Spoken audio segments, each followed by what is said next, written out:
This one may not look like much, but when you do it right, it packs a really big punch for your hamstrings and your core. So to get set up for this, we're gonna have our heels in the suspension trainer, and you want to have your heels a little bit in front of the anchor point. You can't see my anchor point, it is just up above me, but my heels are a little bit in front of the anchor point. Now from here, there's a couple of things that you've got to do in your setup. Thing number one is you need to exhale and get your ribs down. So we don't want to start in this position where our ribs are just kind of like flapping in the breeze and really flared. We want to make sure that we get our abs on nice and strong before we start. So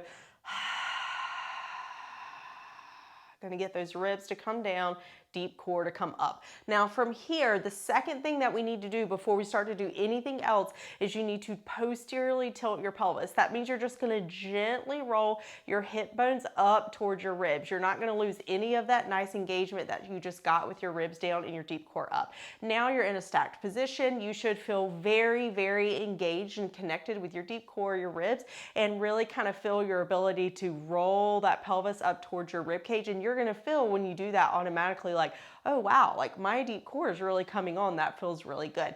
Okay, now from here, what's gonna happen is you're gonna start with your knees kind of tucked up. They don't have to be all the way up into your chest. You don't have to do it that much, but they're gonna be about right here, and you're gonna pull down on your heels without lifting your butt up first. As you pull down on your heels, you should kind of start to feel, oh, okay, my hamstrings are coming on. You wanna make sure you get those hamstrings to come on and you haven't lost that posterior tilt. This is really important, okay? Still got the posterior tilt, still got deep core on, ribs down. Now from here, you actually are going to lift your butt up just a little bit, and I want you to think about doing it more with your spine kind of curling up towards your ribs instead of just pulling down with your hamstrings. If you tend to pull down with the hamstrings, you'll probably do kind of like this number right here, and I don't want you to do that because then you've just undone everything that we worked to do, okay? So you're gonna get here, and I want you to just kind of pull up a little bit more so you can see it's literally just like I just have like my sacrum off the ground right now, and that's it. You don't need a bunch of this up off the ground. From here, I'm gonna pull up a tiny bit with my hamstrings now. So first I pulled up with my pelvis. Now I'm gonna pull up with the hamstrings, okay? So I can keep all of this that I worked to create. Now I'm gonna slow,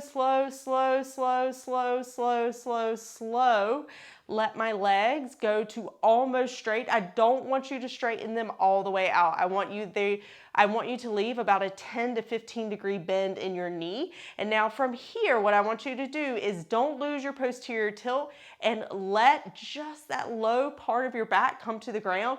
Then you're gonna bring your knees up and tighten your deep core the whole time you do that, okay? So now you're back in that good starting position, and you're gonna pull down on the hamstrings. Slow.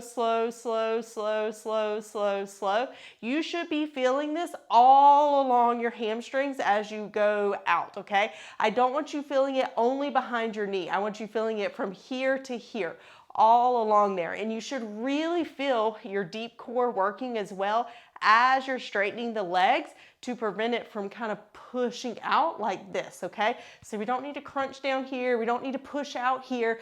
None of that should really be happening. We're really focusing on getting a lot of nice deep core activation as the hamstrings lengthen and we get in this more extended position.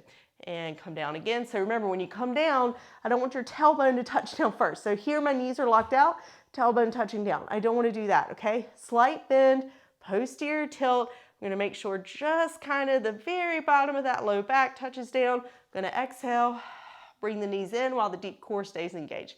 All right, that is your eccentric hamstring glide out.